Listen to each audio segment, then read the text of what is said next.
Dermot,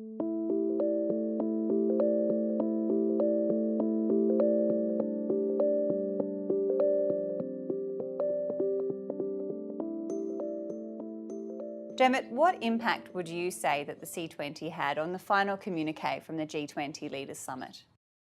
Well, climate change was on the C20 agenda, but during the course of the G20 summit, it was clear that climate change was certainly on the agenda of the G20 leaders. In some ways, you could say that by any measure, the G20 summit was a de facto climate summit.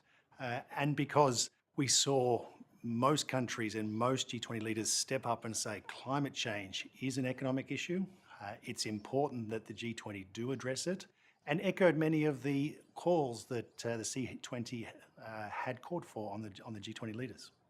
What value did you or your organisation derive from being a part of the C20 process?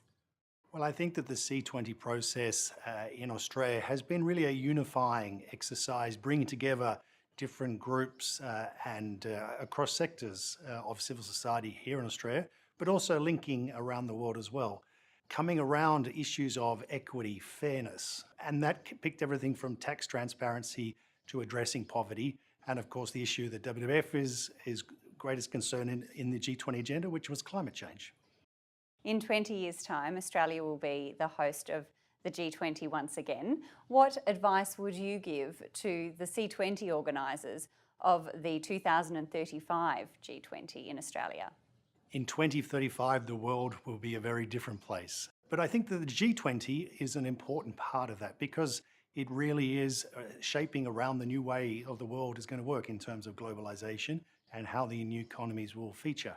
So I think by the time it comes back to Australia in 20 years' time, the C20 leaders then will need to really look at, I think, the same issue, fairness and equity.